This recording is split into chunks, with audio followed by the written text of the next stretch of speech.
Hello friends आज के इस वीडियो में हम लोग देखने वाले हैं जो ज्ञान बिंदु जीएस एकेडमी के द्वारा जो लेटेस्ट नोट्स जारी किया गया है केमिस्ट्री का, उसी को हम लोग कवर करते हुए ये 2025 में जो 2024 का जो फाउंडेशन बैच चल रहा है उसी को लेकर चलते हुए आज के इस वीडियो में हम लोग ज्ञान बिंदु जीएस एकेडमी पटना के द्वारा यानी रोशन आंसर एंड बीटी झा के द्वारा जो लेटेस्ट नोट्स केमिस्ट्री के जारी किए गए हैं, जिसमें फर्स्ट चैप्टर जो है पदार्थ तथा पदार्थ का परिमाण, उसी को हम लोग थ्योरी प्लस एमसीक्यूज को आज हम लोग कवर करेंगे। ठीक है ना, यहाँ पर थ्योरी भी है और इसमें एमसीक्यूज भी कवर कराया जाएगा इसी चैप्टर से संबंधित। अगर आप चैनल पर पहली बार जुड़ रहे हो तो चैनल को सब्सक्राइब कर लें और बगल में जो बेल आइकन दिया गया है उसे दबाना ना भूलें।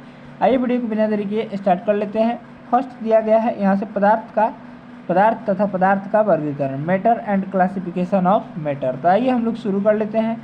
तो कोई भी वस्तु जिसमें द्रव्यमान एवं आयतन हो, जो स्थान घेरे, जो दाब डाल सके एवं अवरोध उत्पन्न कर सके तथा जिसके अस्तित्व का अनुभव हम अपने ज्ञानेंद्रियों द्वारा कर सके, पदार्थ यानी मैटर कहलाता है। पुस्तक, पेड़, पर्वत, चीनी, ऑक्सीजन आदि सभी पदार्थ हैं, लेकिन ऊष्मा, बल, गुस्सा, स्वाद पदार्थ नहीं है। इस हमारे ब्रह्मांड में ब्रह्मांड की सारी वस्तुएं जो हैं वो पदार्थ है। अब पदार्थ के हम लोग गुण देखेंगे तो सभी पदार्थ अत्यंत सूक्ष्म कणों से बना होता है। सर्वप्रथम भारत के प्रसिद्ध दार्शनिक ऋषि कणाद ने यह बताया था कि सभी पदार्थ अत्यंत ही सूक्ष्म कणों से बना होता है, जिन्हें हम लोग परमाणु यानी एटम कहते हैं। ठीक है, सेकंड नंबर गुण है पदार्थ किस सूक्ष्म कणों से मिलकर बने होते हैं। वे कण स्थिर न रहकर अनवरत गतिशील रहते हैं। अगर पदार्थ को गर्म कर दे या उसका ताप बढ़ा दे तो इन सूक्ष्म कणों की गति में जो है वो वृद्धि हो जाती है। तीसरा गुण है पदार्थ जिन सूक्ष्म कणों से बना होता है वे कण एक दूसरे को आकर्षित करते हैं। इन सूक्ष्म कणों के बीच लगने वाले आकर्षण बल को अंतराणविक बल इंटरमॉलिक्यूलर फोर्स कहते हैं। अंतराणविक बल का सामर्थ्य विभिन्न पदार्थों के भिन्न भिन्न होता है, विभिन्न पदार्थों में भिन्न भिन्न होता है। चलिए हम लोग आगे देखेंगे।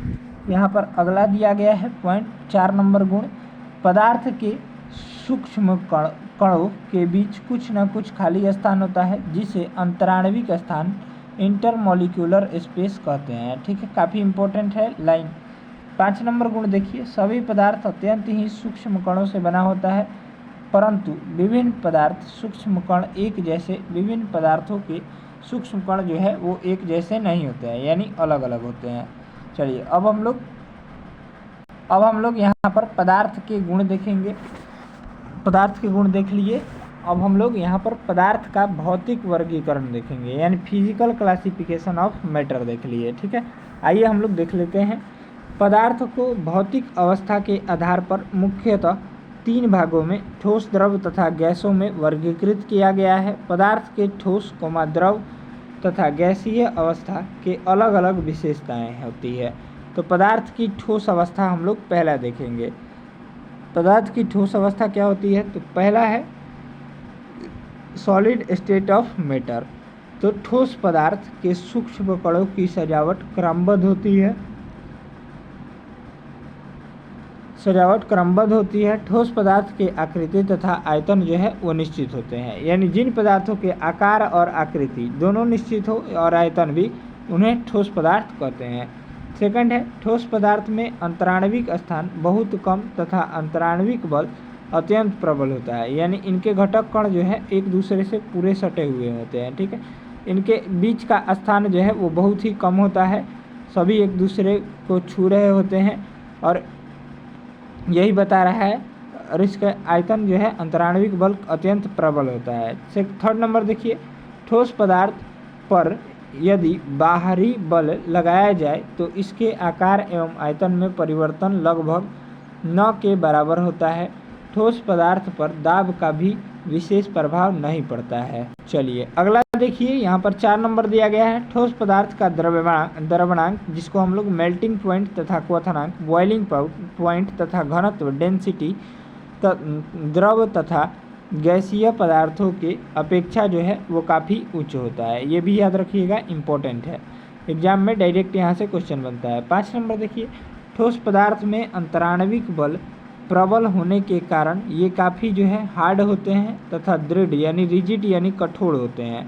ठीक है, हार्ड यानी कठोर और दृढ़ होते हैं। ठोस पदार्थों में बहाव यानी फ्लो की भी प्रवृत्ति नहीं पाई जाती है, यानी एक दूसरे से सटे हुए होते हैं, ऐसे बिल्कुल सटे हुए टाइप से होते हैं ठोस पदार्थ। ठीक है, आप सभी को यहाँ पर देख रहे हैं चित्र में, काफ़ी इम्पोर्टेंट है। यहाँ पर अगला देखिए 6 नंबर यहाँ पर गुण दिया गया है। ठोस पदार्थों में अंतराणविक स्थान में नगण्य होने के कारण इसे दाब लगाकर संपीड़ित यानी कंप्रेस नहीं किया जा सकता है, यानी ठोस पदार्थों में संपीड़न यानी कंप्रेसिबिलिटी के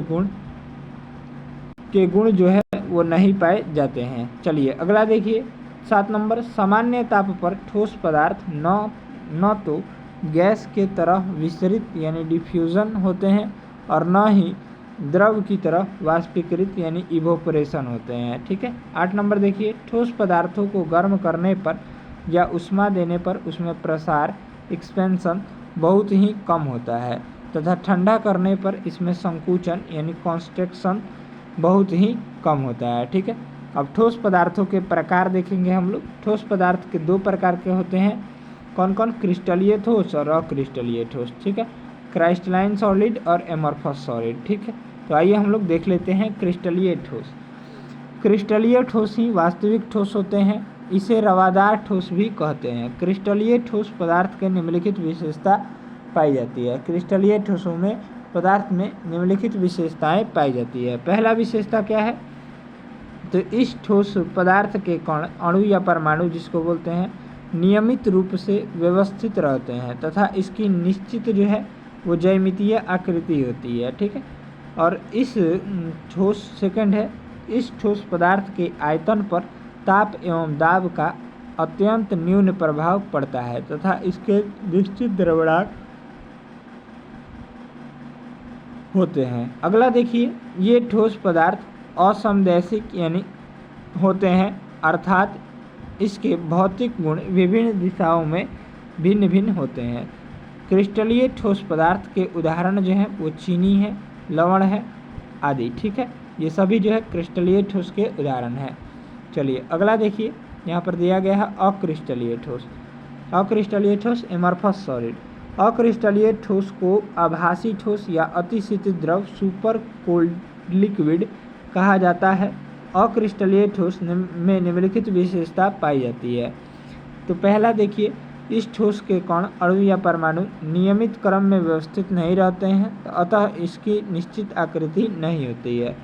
अगला देखिए, इस ठोस पदार्थ में कम दृढ़ता पाई जाती है तथा इन पर बाह्य बल लगने पर ये आसानी से विकृत हो जाते हैं। थर्ड नंबर देखिए, इन्हें गर्म करने पर मुलायम हो जाते हैं तथा धीरे धीरे बहने लगते हैं यानी फ्लो होने लगता है। अगला देखिए, अक्रिस्टलीय ठोस पदार्थ समदैशिक होते हैं और यहाँ पर अक्रिस्टलीय ठोस पदार्थ का उदाहरण जो है कांच है, रबड़ है, कागज है, ये सभी है। ठीक है, अब पदार्थ की अवस्थाएं देखेंगे हम लोग।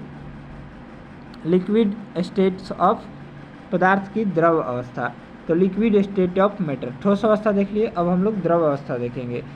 पहला है, द्रव का अंतराणविक बल ठोस पदार्थों की तुलना में कम होता है तथा द्रव पदार्थ में अंतराणविक स्थान ठोस पदार्थों से ज़्यादा होता है।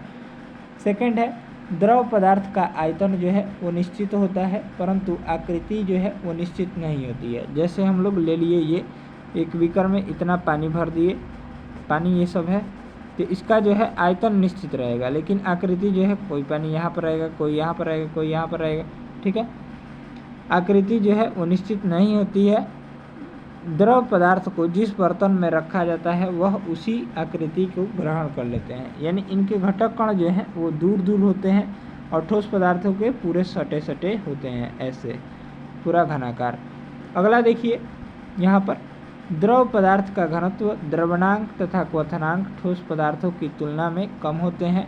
अगला देखिए, यहाँ पर चौथा, द्रव पदार्थ में भी ठोस पदार्थ की तरह संपीड्यता का गुण नहीं पाया जाता है लेकिन द्रव में अंतराणविक स्थान ठोस से ज़्यादा होने के कारण यह संपीड्य होते हैं। अगला देखिए, यहाँ पर 5 नंबर, द्रव पदार्थ में अंतराणविक बल कम होने के कारण इसमें बहने यानी फ्लो की प्रकृति पाई जाती है। ऐसे पदार्थ जिसमें बहने की प्रवृत्ति पाई जाती है उसे तरल पदार्थ कहते हैं। द्रव एक तरल पदार्थ है। चलिए अगला देखेंगे। यहाँ पर देखिए द्रव एक तरल पदार्थ है, यहाँ तक पढ़ लिए। 6 नंबर देखिए, द्रव पदार्थ के ऊपरी सतह से प्रत्येक ताप पर वाष्पण होते रहता है। 7 नंबर, द्रव में विसरण का गुण पाया जाता है, अर्थात विभिन्न प्रकार के द्रव आपस में घुल मिल जाते हैं। चलिए हम लोग नेक्स्ट देखेंगे पदार्थ की। अब हम लोग गैसीय अवस्था देखेंगे, इसका कोई प्रकार नहीं था। पदार्थ की गैसीय अवस्था, गैसों में अंतराण्विक बल सबसे कम होता है तथा अंतराण्विक स्थान सबसे ज़्यादा होता है। गैसों का न तो निश्चित आकृति होता है और न ही निश्चित आयतन होता है। गैसों को जिस बर्तन में रखा जाता है वह उसी बर्तन के आयतन तथा आकृति को ग्रहण कर लेते हैं। यानी गैसों के घटक कण जो है वो काफ़ी दूर दूर पाए जाते हैं, ठीक है ना। और न तो उसका निश्चित आकृति होता है और न ही निश्चित आकार होता है और न ही आयतन होता है। चलिए आगे देखेंगे। 3 नंबर, गैसों का घनत्व द्रवणांक तथा क्वथनांक ठोस एवं द्रव पदार्थों से काफ़ी कम होते हैं।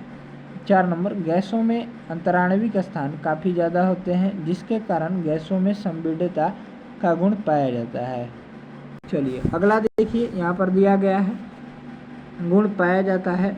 नेक्स्ट देखिए 5 नंबर, गैसीय पदार्थ को गर्म तथा ठंडा करने पर क्रमशः प्रसार एवं संकुचन बहुत ज़्यादा होता है।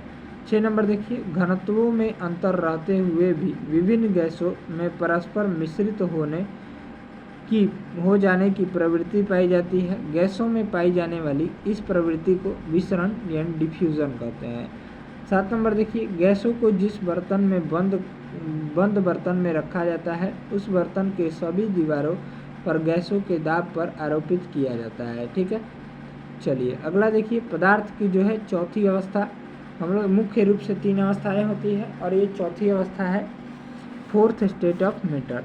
पदार्थ की चतुर्थ अवस्था को प्लाज्मा अवस्था कहते हैं। प्लाज्मा अवस्था का गुण पदार्थ के मुख्य 3 अवस्था यानी ठोस तथा द्रवों तथा गैसों से बिल्कुल भिन्न होता है। प्लाज्मा अवस्था में पदार्थ अति उच्च तापमान वाले होते हैं। इस अवस्था में पदार्थ के कण अति ऊर्जावान तथा अति उत्तेजित होते हैं। सूर्य तथा अन्य तारों की अवस्था जो है वो प्लाज्मा ही है। हमारे ब्रह्मांड में 96% प्लाज्मा ही है। चलिए अगला देखिए, प्लाज्मा अवस्था में पदार्थ अत्यधिक आयनीकृत गैस के रूप में रहता है। पदार्थ के गैसीय अवस्था के समान ही प्लाज्मा अवस्था का कोई निश्चित आकार तथा आयतन नहीं होता है। प्लाज्मा अवस्था की पहचान सर्वप्रथम विलियम क्रूक्स ने 1879 में किया था। उन्होंने इसका नाम चमकता हुआ पदार्थ रखा था। ध्यान दीजिएगा, इसका PDF हमारे टेलीग्राम चैनल पर मिलेगा। टेलीग्राम चैनल का लिंक इसी वीडियो के डिस्क्रिप्शन बॉक्स में है। और ये क्लास जो है आज ही से स्टार्ट हो रहा है और डेली जो है वो आपका लाइव 12 बजे चलेगा, 12 बजे दोपहर में। चलिए अगला देखिए, पदार्थ की पंचम अवस्था यानी फिफ्थ स्टेट ऑफ मैटर। पदार्थ की 5वीं अवस्था को बोस-आइंस्टाइन कंडेंसेट यानी BEC कहते हैं। इस अवस्था की अवधारणा कॉन्सेप्ट सबसे पहले सत्येंद्रनाथ बोस के द्वारा प्रस्तुत किया गया था। इसके बाद आइंस्टाइन ने भी इस अवस्था का पूर्वानुमान लगाया। इस अवस्था के प्राप्ति तब होती है जब किसी पदार्थ को परम शून्य ताप यानी 0 केल्विन या -273 डिग्री सेंटीग्रेड तक ठंडा करते हैं। इस अवस्था में पदार्थ के सभी कण परमाणु आपस मिलकर एक हो जाते हैं जिसे सुपर एटम कहा जाता है, ठीक है। अब पदार्थ की अवस्थाओं में परिवर्तन। पदार्थ के मुख्य 3 अवस्थाओं को एक दूसरे में परिवर्तित किया जा सकता है। पदार्थ की अवस्था में परिवर्तन तापों में होने वाले परिवर्तन के कारण होते हैं। यह परिवर्तन निम्न तरह से होते हैं: ठोस अवस्था, फिर द्रव अवस्था, फिर गैसीय अवस्था। गर्म करने पर गैसीय अवस्था से ठंडा करने पर द्रव अवस्था, द्रव अवस्था से ठंडा करने पर ठोस अवस्था। चलिए अगला देखिए, यहाँ पर दिया गया है यानी गर्म करने का अर्थ अर्थ है पदार्थ को ऊष्मा प्रदान करना तथा ठंडा करने का अर्थ है पदार्थ के ऊष्मीय ऊर्जा को कम करना। पदार्थ को गर्म करने की अपेक्षा ठंडा करना ज़्यादा कठिन तथा खर्चीला होता है। अगला देखिए, गैसीय अवस्था को गर्म करते रहने पर प्लाज्मा अवस्था की प्राप्ति होती है तथा ठोस अवस्था को ठंडा करने पर पदार्थ की पांचवी अवस्था यानी BEC बोस-आइंस्टाइन कंडेंसेट की प्राप्ति होती है।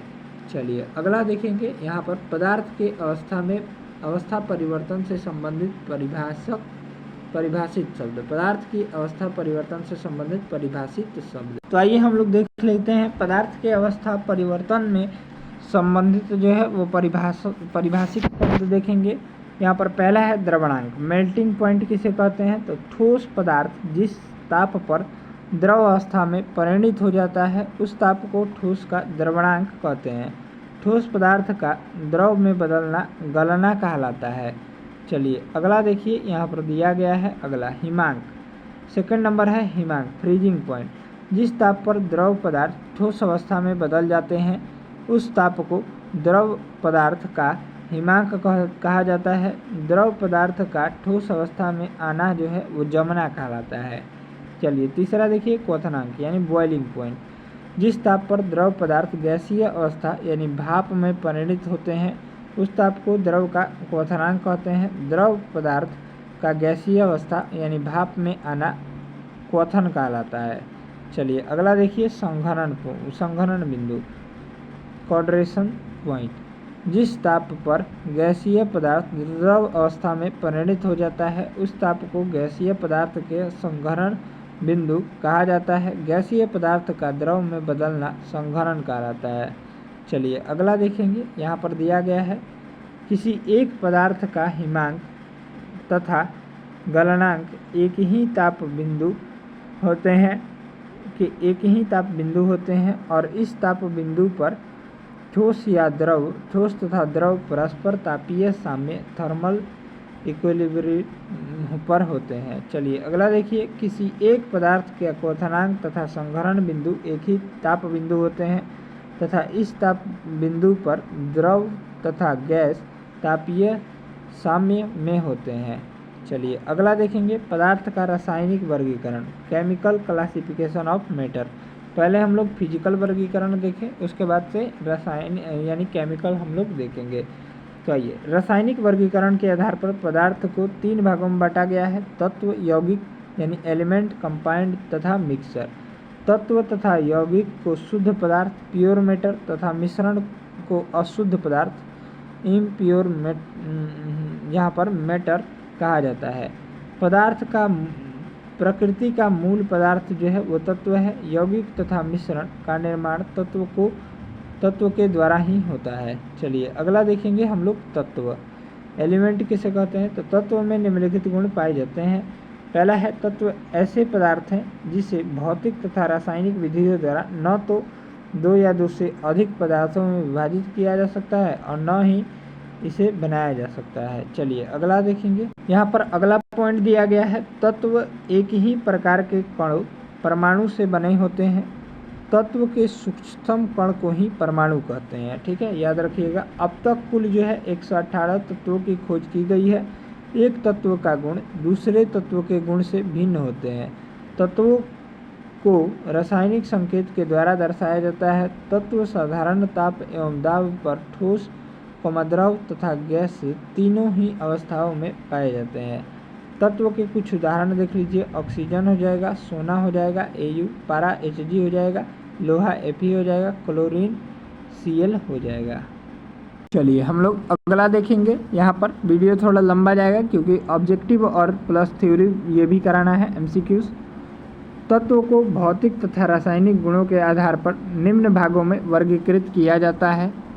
इनमें से कौन कौन से भाग हैं? तो पहला है धातु, मेटल, और दूसरा है अधातु यानी नॉन मेटल। ठीक है, धातु तत्व प्रायः ठोस होते हैं। यह ऊष्मा तथा विद्युत के सुचालक होते हैं। यह कठोर होते हैं तथा इसमें विशेष प्रकार की चमक पाई जाती है। धातु आघातवर्धनीय तथा तन्य होते हैं। अब तक ज्ञात जो है वो तत्वों में 80% से ज़्यादा जो है वो धातु ही है। उदाहरण के लिए लोहा कठोर ही होता है और ये धातु भी है। Fe सोडियम, यहाँ पर चांदी हो जाएगा, सोना हो जाएगा, एल्युमिनियम हो जाएगा। ये सभी जो है धातु के उदाहरण है। अगला देखिए अधातु नॉन मेटल, ऐसे तत्व जिनमें धातु के समान गुण नहीं होते हैं उसे अधातु कहा जाता है। अधिकांश अधातु गैसीय अवस्था में पाए जाते हैं। कुछ अधातु ठोस होते हैं परंतु वे भंगुर होते हैं। अधातु ऊष्मा तथा विद्युत के कुचालक होते हैं। अधातुओं में धातु के समान चमक नहीं पाई जाती है। ये आघातवर्धी तथा तन्य नहीं होते हैं। अधातुओं की कुल संख्या जो है मात्र 22 है। ठीक है, याद रखिएगा। उदाहरण के लिए हम लोग देखेंगे ऑक्सीजन जो है अधातु है, नाइट्रोजन अधातु है, फ्लोरीन भी, कार्बन, सल्फर और फास्फोरस आदि। चलिए अगला देखेंगे। अब हम लोग उपधातु देखेंगे। उपधातु मेटलॉइड, ऐसे तत्व जिनमें धातु तथा अधातु दोनों के गुण पाए जाते हैं उन्हें हम उपधातु कहते हैं। उदाहरण के लिए सिलिकॉन, आर्सेनिक, एंटीमनी जिसको हम लोग सांकेतिक भाषा में Sb बोलते हैं, बिस्मथ, ये सभी जो है उपधातु के उदाहरण हैं। चलिए अगला देखिए हम लोग यौगिक देखेंगे। कंपाउंड, यौगिक का निर्माण दो या दो से अधिक तत्वों के निश्चित अनुपात में रासायनिक अभिक्रिया के फलस्वरूप होता है। यौगिक के प्रमुख गुण निम्नलिखित हैं। पहला है यौगिक का निर्माण रासायनिक अभिक्रिया केमिकल रिएक्शंस के बाद होते हैं। सेकंड नंबर देखिए, यौगिक जिन तत्वों से मिलकर बनते हैं उन तत्वों के गुण यौगिक में नहीं पाए जाते हैं। 3 नंबर देखेंगे, यौगिक के अवयवी तत्वों को भौतिक विधियों द्वारा अलग नहीं किया जा सकता है परंतु यौगिक के अवयवी तत्वों को रासायनिक विधियों द्वारा अलग किया जा सकता है। चलिए चौथा देखिए, यहाँ पर विशेषता दिया गया है, यौगिक के अवयवी तत्व भार के दृष्टिकोण से एक निश्चित अनुपात में रहते हैं। चलिए अगला देखेंगे, यौगिक का द्रव्यमान तथा क्वथनांक जो है वो निश्चित होते हैं। 6 नंबर देखिए, यौगिक शुद्ध पदार्थ होते हैं। यौगिक के सूक्ष्मतम कण अणु मॉलिक्यूल्स होते हैं। अणु का निर्माण रासायनिक अभिक्रिया के दौरान तत्व के सूक्ष्मतम कण परमाणु के मिलने से होता है। अगला देखिए यहाँ पर 7 नंबर, यौगिक को रासायनिक सूत्र के द्वारा दर्शाया जा सकता है। यौगिक ठोस भी होते हैं, द्रव भी होते हैं तथा गैस भी होते हैं। यौगिक के कुछ उदाहरण देख लीजिए, जल H2O, यहाँ पर चूना हो जाएगा, CaO calcium oxide, ammonia gas हो जाएगा, NH3 जिसको बोलते हैं चूना पत्थर, CaCO3 आदि हो जाएंगे। 9 नंबर देखिए, तत्वों की तरह यौगिकों की संख्या सीमित नहीं है। यौगिक असंख्य रूप में हमारे प्रकृति में मौजूद हैं तथा तत्वों के बीच रासायनिक अभिक्रिया कराकर इसे बनाया भी जा सकता है। चलिए अगला देखिए, अब हम लोग यहाँ पर तत्व तथा यौगिक में अंतर क्या है इसको हम लोग देखेंगे। तत्व समान प्रकार के परमाणु से बने होते हैं। यौगिक में एक से अधिक प्रकार के परमाणु होते हैं। यौगिक का निर्माण समान प्रकार के अणुओं द्वारा होता है। चलिए अगला देखिए, तत्व सिर्फ एक ही पदार्थ से बने होते हैं। इन्हें 2 या 2 से अधिक पदार्थों में विभाजित नहीं किया जा सकता है। यौगिक का विभाजन रासायनिक विधियों द्वारा उनके अवयवी तत्वों में किया जा सकता है। चलिए अगला देखिए, यहाँ पर दिया गया है अगला पॉइंट, तत्व तथा यौगिक का रासायनिक गुण, केमिकल प्रॉपर्टीज एवं भौतिक गुण, फिजिकल प्रॉपर्टीज एक दूसरे से बिल्कुल भिन्न होते हैं।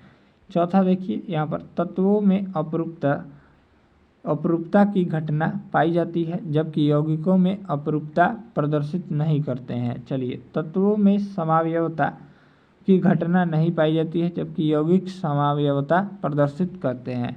तत्वों को रासायनिक संकेतों द्वारा दर्शाया जा सकता है जबकि यौगिकों को रासायनिक सूत्र द्वारा दर्शाया जाता है। अगला देखिए, तत्वों की वर्तमान संख्या 118 है। 118 तत्वों को आपस में रासायनिक अभिक्रिया कराकर असंख्य यौगिक बनाए जा चुके हैं। अगला देखिए, विभिन्न प्रकार के तत्वों को गुणों के आधार पर धातु, अधातु, नॉन मेटल तथा में बांटा गया है। यौगिकों को गुणों के आधार पर अम्ल, भस्म तथा लवण में विभाजित किया जाता है। चलिए अगला देखेंगे हम लोग मिक्सचर यानी मिश्रण। मिश्रण क्या है तो आइए हम लोग देख लेते हैं। मिश्रण बनने के दौरान किसी भी प्रकार का रासायनिक अभिक्रिया नहीं होता। मिश्रण का बनना एक भौतिक परिवर्तन है। ठीक है, याद रखिएगा। मिश्रण के अवयवी तत्व एवं यौगिक को साधारण भौतिक विधि द्वारा अलग कर सकते हैं। मिश्रण का द्रवणांक तथा क्वथनांक निश्चित नहीं होता है। चलिए अगला देखेंगे हम लोग। यहाँ पर मिश्रण दो प्रकार के होते हैं, समांगी मिश्रण होमोजीनियस मिक्सचर और विषमांगी मिश्रण हेटेरोजीनियस मिक्सचर। चलिए यहाँ पर देखेंगे पहला समांगी मिश्रण। अगर मिश्रण के संपूर्ण नमूना का संघटन समान होता है तो उसे समांगी मिश्रण कहते हैं तथा समांगी मिश्रण के अवयव कंपोनेंट सूक्ष्मदर्शी से भी दिखाई नहीं देते हैं। समांगी मिश्रण को विलयन सॉल्यूशन भी कहा जाता है। उदाहरण के लिए शरबत, चीनी घुला हुआ पानी, हवा, सभी मिश्रित पेट्रोलियम आदि।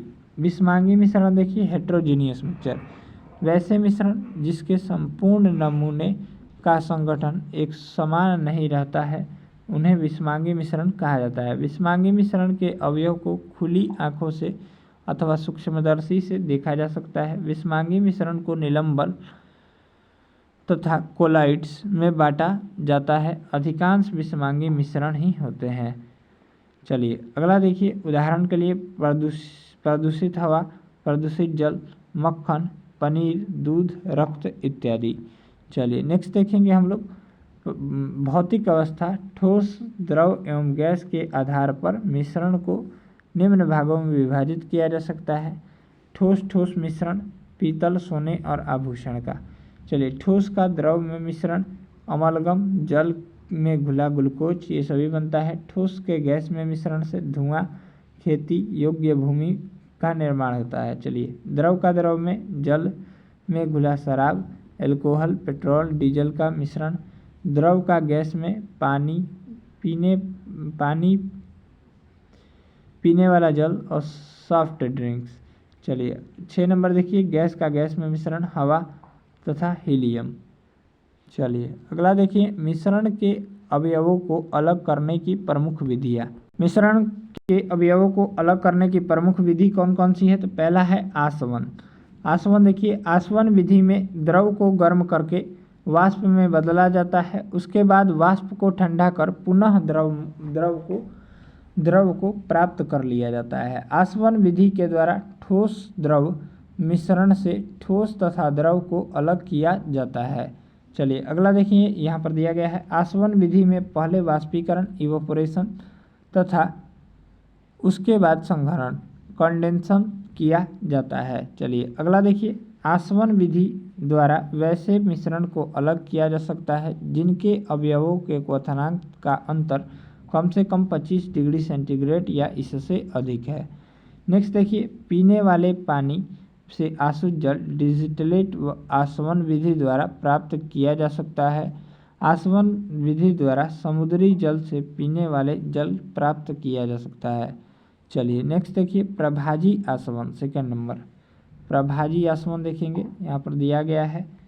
इस विधि का उपयोग 2 या 2 से अधिक द्रव पदार्थ के बने मिश्रण के अवयवों को अलग करने में किया जाता है। प्रभाजी आसवन द्वारा ऐसे द्रव मिश्रण के अवयवों को अलग किया जा सकता है जिनके अवयवी द्रवों के क्वथनांक का अंतर बहुत ही कम हो। चलिए नेक्स्ट देखेंगे।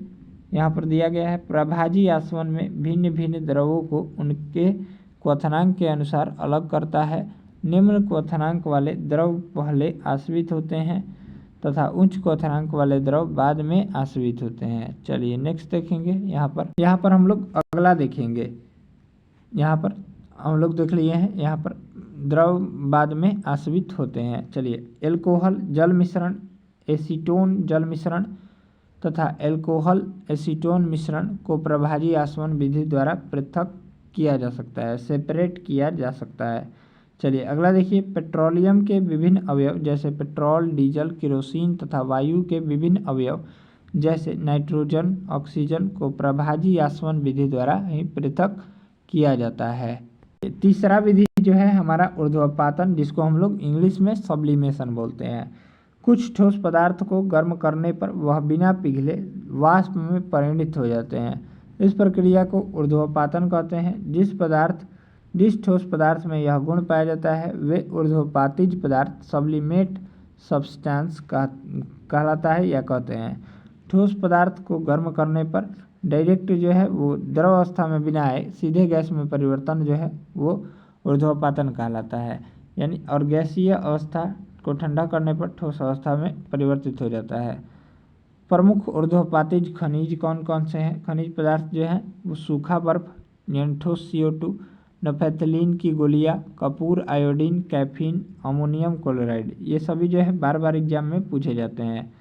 ऊर्ध्वपातन विधि द्वारा वैसे पदार्थ के अवयव को पृथक किया जाता है जिसका एक अवयव कोई ऊर्ध्वपातीज पदार्थ है, जैसे साधारण नमक तथा अमोनियम क्लोराइड का मिश्रण।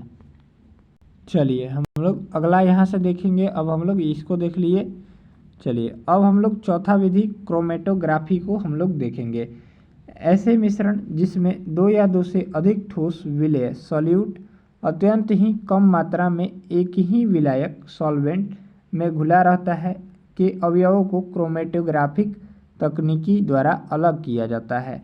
क्रोमेटोग्राफी तकनीक इस सिद्धांत में आधारित है कि विभिन्न ठोस विलेय एक विलायक में घुले हैं परंतु उनकी विलेयता सॉल्युबिलिटी भिन्न भिन्न होती है। क्रोमेटोग्राफी तकनीक द्वारा स्याही इंक के विभिन्न अवयव को अलग किया जा सकता है।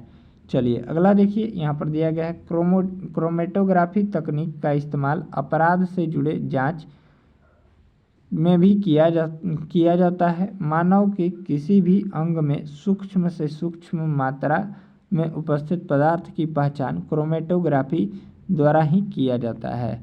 चलिए अब हम लोग थिराना देखेंगे। यहाँ पर पांचवा थिराना विधि द्वारा ठोस द्रव मिश्रण के अवयव को अलग किया जा सकता है।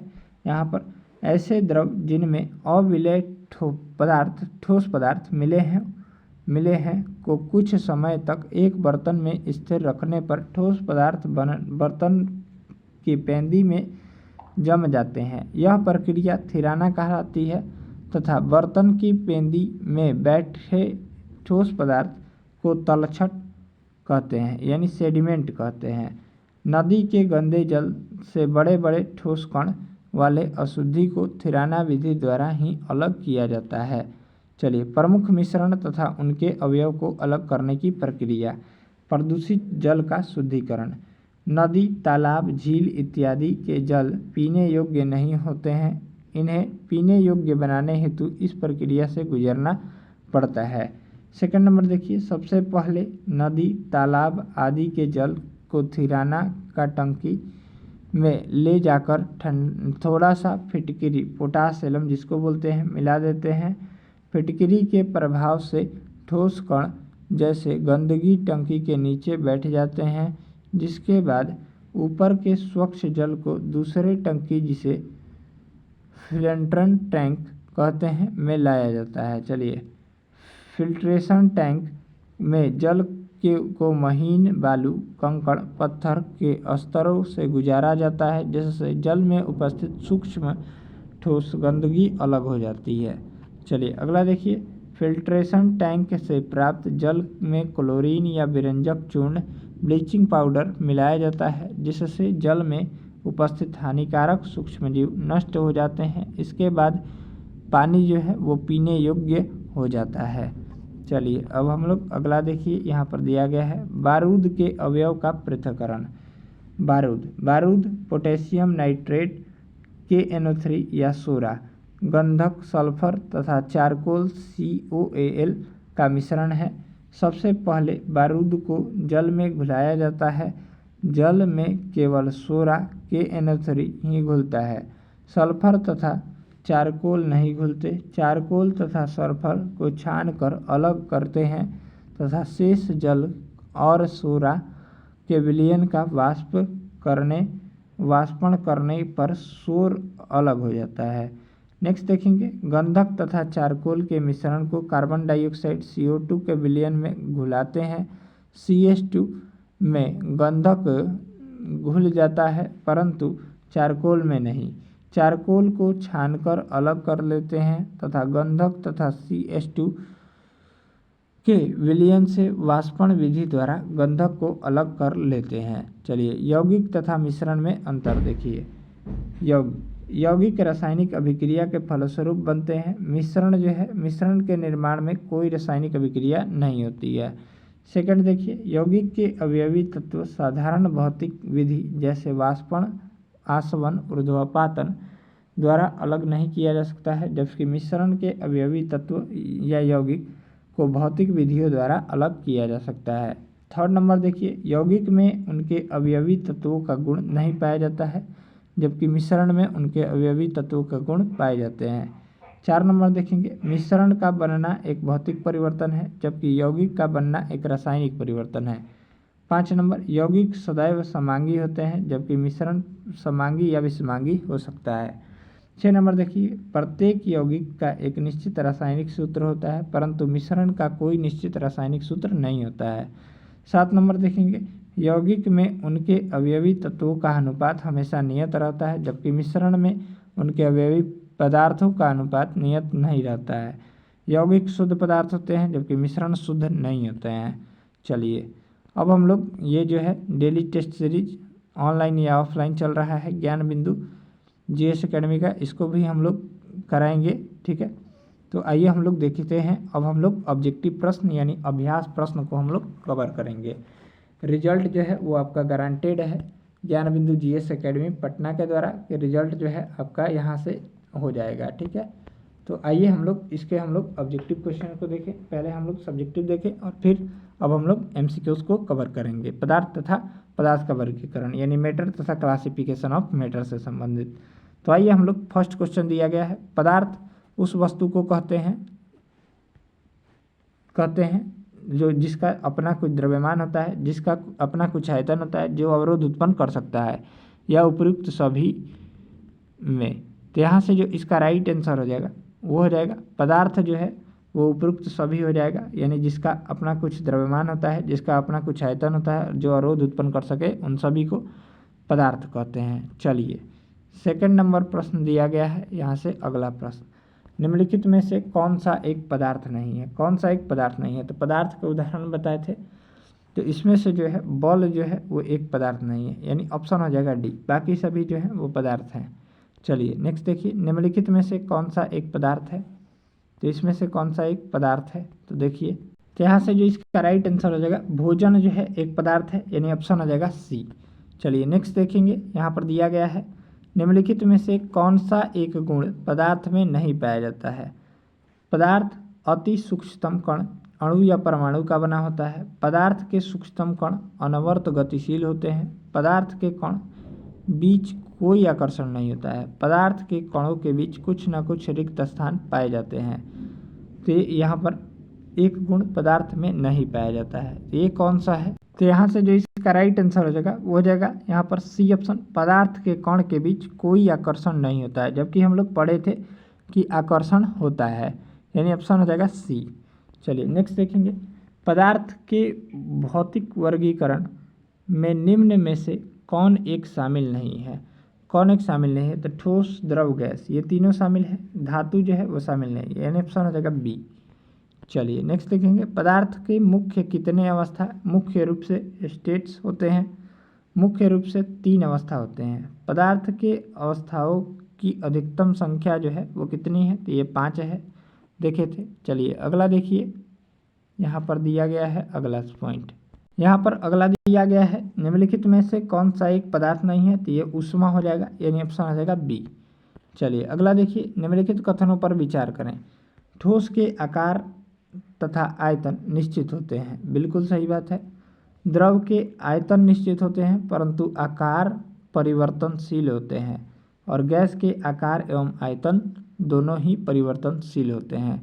यहाँ से उपयुक्त में से कौन से कथन सही है? तो उपयुक्त में से सभी कथन जो है वो सही दिए गए हैं, यानी ऑप्शन हो जाएगा डी।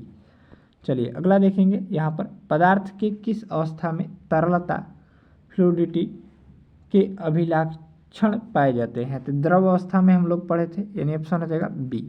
चलिए अगला देखिए, यहाँ पर दिया गया है निम्नलिखित में से कौन सा एक द्रव पदार्थ के गुणधर्म नहीं है? यहाँ पर दिया गया है द्रव को दबाकर संपीड़ित किया जा सकता है। द्रव का घनत्व ठोस पदार्थ की तुलना में कम होता है। द्रव आसानी से बहते हैं। द्रव उस बर्तन का आकार ग्रहण कर लेता है जिसमें उन्हें रखा जाता है। कौन सा एक गुणधर्म सही नहीं है? यहाँ से जो इसका राइट आंसर हो जाएगा वो हो जाएगा यहाँ पर द्रवों का घनत्व ठोस पदार्थों की तुलना में कम होता है, जबकि जो है वो अधिक होता है, यानी ऑप्शन हो जाएगा बी। चलिए अगला देखेंगे। यहाँ पर स्पंज जिसे आसानी से दबाया जा सकता है कौन सा पदार्थ है? तो स्पंज कौन सा पदार्थ है? स्पंज जो है वो एक द्रव ही है, यानी ऑप्शन हो जाएगा यहाँ से बी ऑप्शन। चलिए अगला देखिए। सर्वाधिक प्रबल अंतरा अणुक बल इंटरमॉलिक्यूलर फोर्स किस पदार्थ में के बीच होता है? प्रबल, तो यहाँ पर देखेंगे तो ये ठोस पदार्थों के बीच होता है, यानी ऑप्शन हो जाएगा ए। चलिए नेक्स्ट देखिए। यहाँ पर हम लोग देखेंगे अगला दिया गया है निम्नलिखित कथनों पर विचार कीजिए। ठोस के कणों के बीच अंतर अणुक बल सबसे अधिक होते हैं और गैस के कणों के मध्य अंतराणविक स्थान जो है वो सबसे अधिक होते हैं। तो कौन से यहाँ पर सही है? तो दोनों कथन जो है वो सही दिए गए हैं, यानी ऑप्शन हो जाएगा यहाँ से ए और बी दोनों। चलिए नेक्स्ट देखेंगे। गैस में न तो निश्चित आकार होता है और न ही निश्चित आयतन होता है, क्यों? तो गैस पदार्थ की अवस्था नहीं है। गैस के कणों के मध्य आकर्षण बल प्रबल होता है। गैस के कण एक निश्चित स्थान नहीं होते हैं तथा ये कण किसी भी तरफ गति करने के लिए स्वतंत्र होते हैं। गैसों में ठोसों तथा द्रवों की तुलना में कण एक दूसरे से अत्यधिक दूरी पर होते हैं। ये क्यों होते हैं? क्योंकि जो है वो सी ऑप्शन, गैसों के कण का निश्चित स्थान नहीं होता है तथा ये कण किसी भी तरफ गति करने के लिए स्वतंत्र होते हैं, यानी ऑप्शन हो जाएगा सी। चलिए नेक्स्ट प्रश्न देखिए। निम्नलिखित में से कौन सा सही नहीं है? पदार्थ के कण अनवरत गतिशील होते हैं जिसके कारण पदार्थ में विसरण की परिघटना देखने को मिलता है। गैसों में विसरण तीव्र गति से होता है क्योंकि गैसों के कण अत्यधिक तीव्रता से गति करते हैं। थर्ड नंबर है द्रवों में विसरण गैसों में विसरण की अपेक्षा मंद होता है। चौथा है ठोसों में विसरण बहुत ही अधिक मंद होता है। तो यहाँ पर देखिए तब तक हम लोग यहाँ पर 17 नंबर प्रश्न देखेंगे, 16 नंबर प्रश्न को बाद में कर लेंगे। वह बल जो पदार्थ के कणों को एक साथ बांधकर रखता है वो क्या कहलाता है? तो क्या कहलाता है? तो अंतरा अणुक बल कहलाता है, यानी ऑप्शन जो हो जाएगा बी ऑप्शन राइट हो जाएगा। डाउट लगे अगर आंसर में तो आंसर जो है वो कमेंट बॉक्स में कमेंट कर दीजिएगा, ठीक है। चलिए अगला देखिए। किसी ठोस का सीधे वाष्प में परिवर्तन क्या कहलाता है? तो किसी ठोस का सीधे वाष्प में परिवर्तन, यानी ठोस हुआ और सीधे वाष्प में परिवर्तन क्या कहलाता है? तो देखेंगे यहाँ से इसका जो राइट आंसर हो जाएगा किसी ठोस का सीधे वाष्प में परिवर्तन जो है वो ऊर्ध्वपातन कहलाता है, यानी सब्लिमेशन कहलाता है, यानी ऑप्शन हो जाएगा डी। चलिए अगला देखेंगे। यहाँ पर निम्न में से कौन सा एक सुमेलित नहीं है? यहाँ पर ठोस का द्रव में परिवर्तन गलना, गैस का द्रव में परिवर्तन क्वथन, गैस का द्रव में परिवर्तन जमना और द्रव का ठोस में परिवर्तन जमना। तो इसका जो राइट आंसर हो जाएगा वो हो जाएगा यहाँ से सी ऑप्शन, गैस का द्रव में परिवर्तन जमना। ये जो है वो गलत दिया गया है, यानी ऑप्शन हो जाएगा सी राइट हो जाएगा, जबकि ये होगा सही, यानी ऑप्शन हो जाएगा यहाँ से सी। चलिए अगला देखिए। यहाँ पर दिया गया है किसी गैस का सीधे ठोस में परिवर्तन क्या कहलाता है? इसका जो राइट आंसर हो जाएगा वो हो जाएगा निक्षेपण हो जाएगा, निक्षेपण। तो निक्षेपण तो यहाँ पर दिया नहीं गया है, आप लोग जो है यहाँ पर ऑप्शन में निक्षेपण कर लेंगे। चलिए नेक्स्ट देखिए। यहाँ से दिया गया है कौन सा पदार्थ प्रकृति में तीनों अवस्थाओं में पाया जाता है, यानी ठोस द्रव और गैस के रूप में? तो इसका जो राइट आंसर हो जाएगा वो हो जाएगा जल जो है वो तीनों अवस्था में पाया जाता है, यानी ऑप्शन हो जाएगा ए। चलिए अगला देखिए। ठोस बर्फ के एक टुकड़े को गर्म करने पर वह पिघलने लगता है और ताप जो है वो स्थिर रहता है, बढ़ता है, घटता है, पहले घटता है और फिर बढ़ता है। तो इसका जो हम लोग आंसर जो है वो कल के वीडियो में देखेंगे, यानी कल के वीडियो में इसका हम लोग सॉल्यूशन देखेंगे। अगला यहाँ पर क्वेश्चन, क्योंकि जो है वीडियो बहुत लंबा हो गया है और यहाँ पर क्वेश्चंस की संख्या जो है वो टोटल जो है यहाँ पर 94 है, ठीक है। तो अगर आप चैनल पर पहली बार जुड़े रहे हो तो चैनल को सब्सक्राइब कर लीजिएगा और बगल में जो बेल आइकन दिया गया है उसे दबाना ना भूलिएगा। अगर कोई भी आंसर जो है क्वेश्चन का गलत दिया गया हो तो उसे ज़रूर से ज़रूर कमेंट बॉक्स में आंसर कर दीजिएगा, ठीक है, क्योंकि इसका आंसर जो है वो इसमें है नहीं, ठीक, इस PDF में है नहीं, तो हम खुद से ही आंसर बता रहे थे। तो मिलते हैं नेक्स्ट वीडियो में, तब तक के लिए जय हिंद जय भारत।